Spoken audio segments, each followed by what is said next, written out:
This video is sponsored by Squarespace. Hey everyone, what's going on? Welcome back to a new YouTube video. Hope you guys are all doing well. Today we are going to dive into what is in my camera bag. Now, this is a mainly photography focused camera bag. I've kind of taken the year off for the most part from photography in 2020. I really kind of focused in on growing and really kind of getting consistent with this YouTube channel and uploading consistent high quality videos, which I feel like we've done, which is pretty exciting to say. And I'm really excited to see where this YouTube channel takes me in the future, for this year, 2021.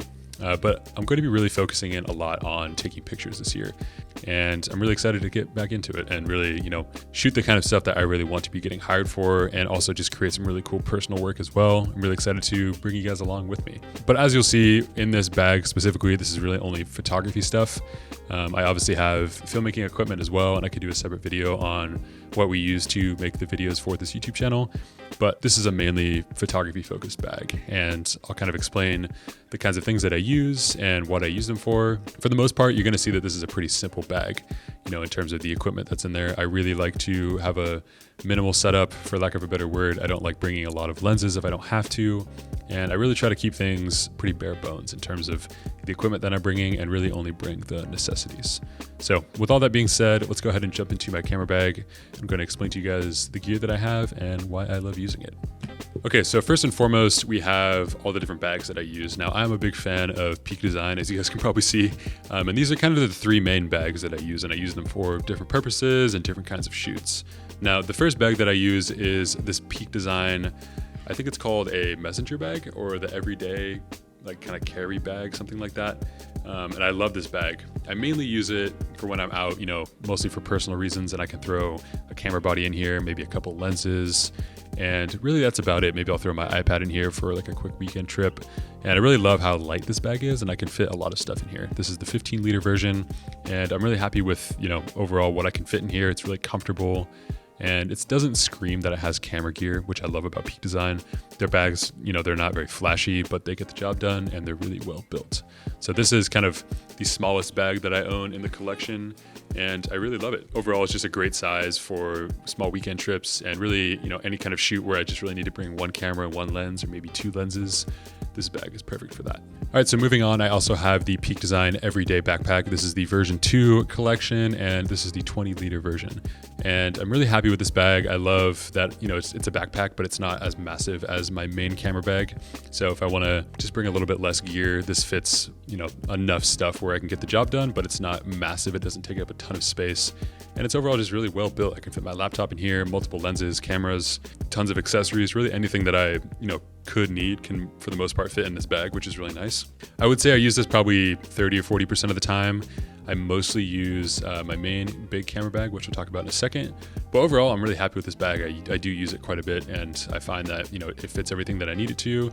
It's really well built. Like I said, Peak Design does a very good job with really designing and manufacturing their equipment to make sure that it's, kind of the highest of quality. And I really trust Peak Design to carry all my photography equipment. All right, and now moving on to the main event, which is my actual pretty much everyday camera bag. This is the Peak Design Travel Pack. So this is the 40-liter version. It's a very large bag. And as you'll see, the equipment that I carry is pretty large. I'm also a really tall person. I'm 6'8", so I really like having a large camera bag. And it fits really comfortably on my back, which is super important, especially when I'm carrying it on long trips or really kind of traveling any sort of distance. This is kind of the bag of choice, not only because of really the durability and the size of it, but also, you can really customize it to your liking. So basically what Peak Design has done is they have these really cool camera inserts right here. So this is the large camera insert right here. And I also have the small and the medium inserts as well. And you can do different combinations. I typically have just the large insert in here, but the cool thing is you can literally just take it out and replace it with whatever you need. You can also rock this bag with no camera insert if you don't want to. So it can really be kind of a multi-purpose bag, which I really like. Oftentimes I will travel somewhere and take all my camera equipment out, just slide the camera insert out. And then all of a sudden I have a great backpack that I can use when I'm, walking around a city, or, I want an actual backpack that I can just put things in that isn't camera gear.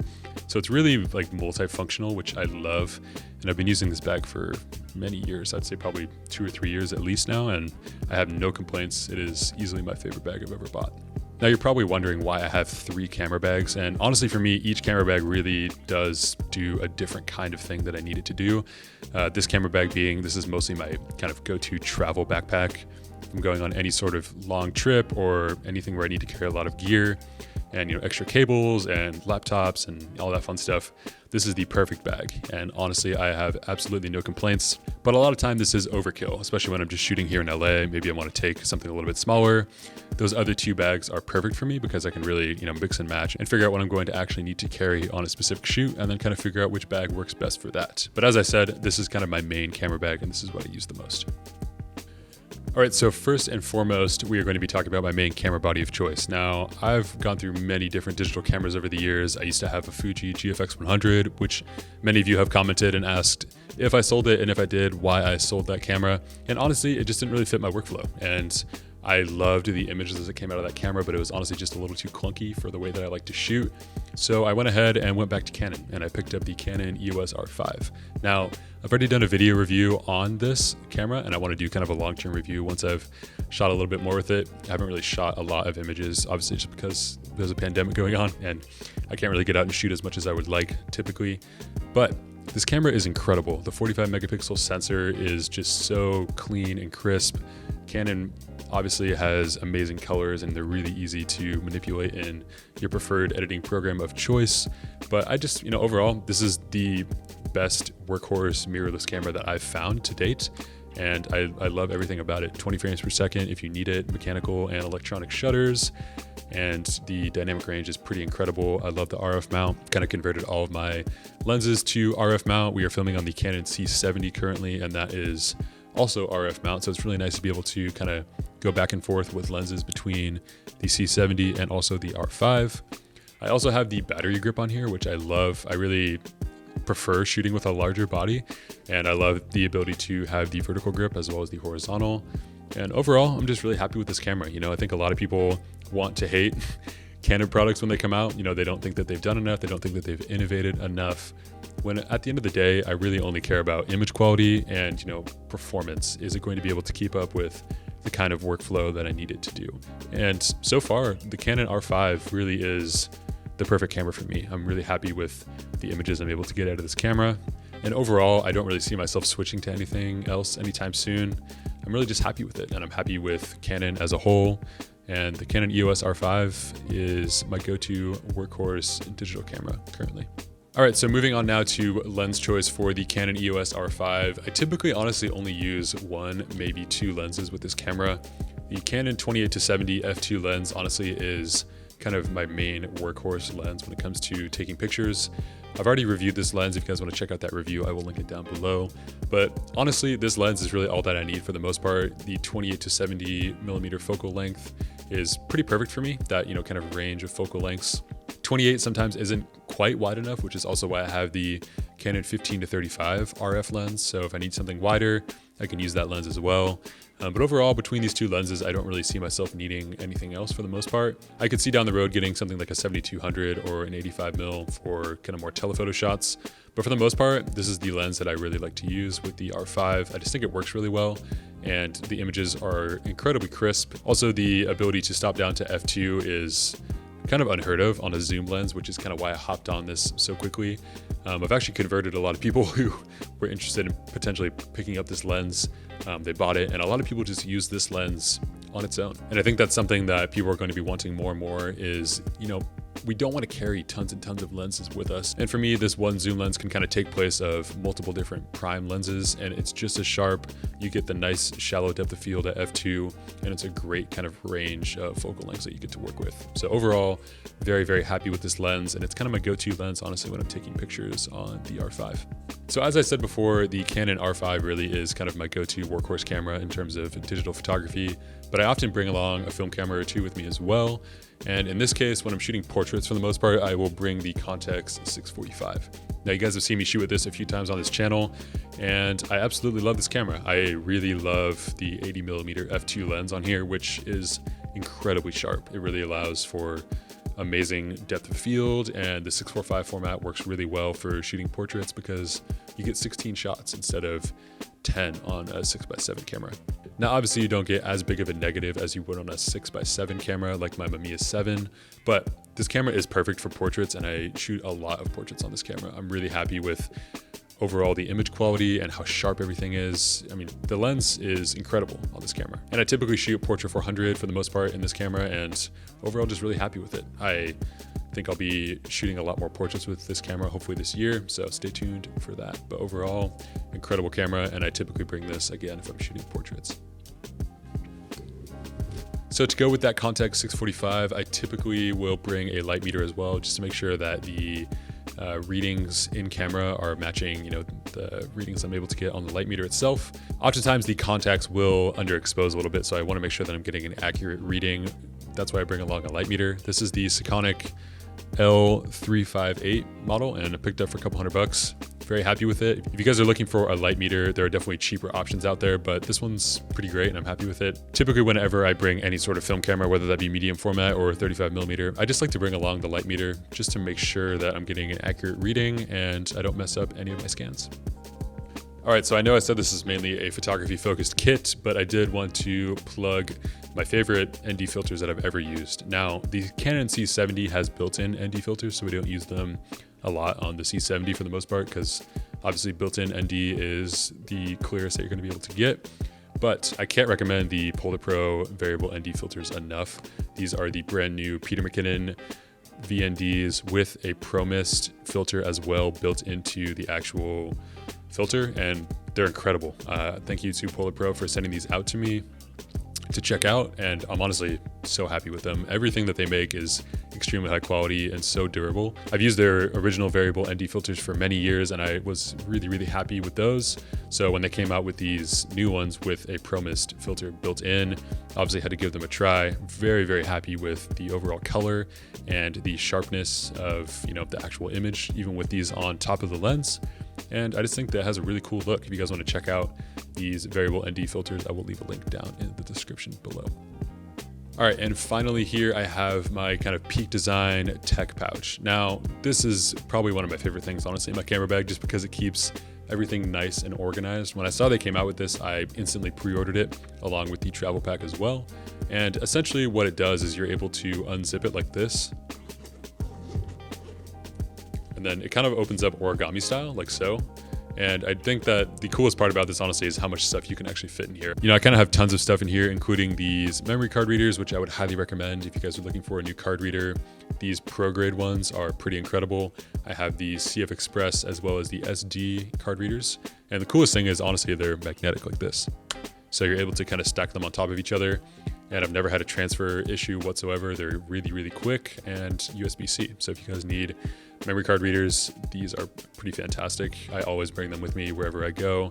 And I don't really think I'll ever buy another brand of card reader for the most part. I'm pretty happy with these. Also in here, I have some SD cards, nothing too exciting for the most part. We use this for the Canon C70, which takes only SD cards, but I also use CF Express cards for the Canon R5. So essentially, if you guys haven't heard of CF Express, it's even faster than CF cards. So you're getting write speeds up to 1200 megabytes, and it can also read at 1700 megabytes per second. So this is amazing if you're going to be shooting any kind of 4K or I guess even 8K video on the Canon R5, although I wouldn't really recommend you shoot the 8K on here. For the most part, it's really nice to just have a really reliable card. In my opinion, these are much more reliable than SD cards, and I know they're really expensive, but I do use these SanDisk Extremes, which I'm really happy with. And I think 2 of them is like $700 or $800. Really expensive, but again, you only really need a couple, especially if you're just taking photos. These are really reliable, and for me, that's worth the price.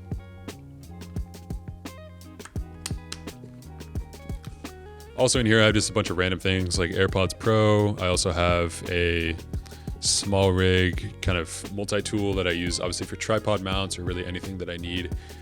This thing is incredibly handy. I actually have a couple of these, and I always make sure that there's one in my camera bag, especially if we're shooting any kind of video. This really makes a lot of sense. Obviously, if you guys are filmmakers out there, you obviously know that a multi-tool is pretty essential in terms of getting tripod plates on and off, and rigging out your camera, building cages, all that kind of stuff. One of these guys in your bag will come in very handy. So also when I'm on the go, I typically work off of SSDs. These SanDisk Extreme 2TB SSDs are pretty great. Also the Samsung T5 and T7 SSDs are great as well. But overall, I mean, you just really need something fast to work off of. There's a lot of really great SSDs on the market now, but I love how tiny these things are. You could literally just fit it in your pocket, no problem. And I have several of these. Typically what I'll do is I will work off of this with any active projects, and then once the project is done, I'll transfer it over to some sort of RAID system like I have over here, and that works really well for me. I make sure that I have multiple backups of everything, but these are very, very quick, and it's really nice to be able to edit 4K video on it, no problem at all, and the transfer speeds are pretty great as well. All right, so overall, that is pretty much it when it comes to what is in my photography bag as a whole. You know, I don't like to have tons and tons of equipment. I think in the past, you could look at some of my older what's in my camera bag videos and you would notice that I have tons of lenses and just tons of random equipment. And for the most part, you really just gotta keep things nice and simple. I love having just one camera, one lens. And then I usually, again, bring some sort of film camera with me. If I'm shooting landscapes, that's typically the Mamiya 7. If I'm shooting portraits, it's usually the Contax 645. And between the combination of all these different cameras and the different bags, no shoot is really the same. You know, obviously it's going to take a different combination of equipment for whatever shoot I need to do. But for the most part, this is what I'm going to be shooting with in 2021. So I'm very excited to kind of dive back into photography and really kind of bring you guys along with me. There's going to be a lot more behind the scenes videos to come this year, so I'm really excited about that. But if you guys have any questions about any of the equipment I mentioned, I will leave links to everything that I can find down below. And if you have any questions about the equipment, feel free to drop a comment down below and I'll make sure to get back to you. But overall, excited for the new year, excited to be taking pictures on a much more regular basis, and I'm excited to bring you guys with me. So take care, Happy New Year's, and we'll see you guys next week. Peace. Before this video does wrap up, I did want to thank today's sponsor, which is Squarespace, for sponsoring today's episode. As you guys might know, Squarespace has been a longtime supporter of this YouTube channel, and I can't thank them enough for the continued support of my photography and my filmmaking and my creative endeavors in general. I've been using Squarespace as a customer for just over 3 years now, and I can't say enough great things about how easy their platform is to use. I've just found it's the best and most simple way to make a great website for me to display my work for clients to see. Now, I use my website mainly as a photography portfolio, and I've found that the selection of themes really complement the imagery, and I find it nice and easy to navigate the different panels and really kind of personalize the website to make it mine. In addition to all of this, Squarespace does offer 24/7 customer support for all of your questions and tons of really nice customizable layout and theme options to really make your website stand out. If you guys are interested in checking out Squarespace for yourself, go to squarespace.com/Samuel Elkins, which is in the description, to get 10% off your first website or domain purchase. Thank you so much as always for watching, guys. Hope you enjoyed this one, and we'll see you next week. Peace.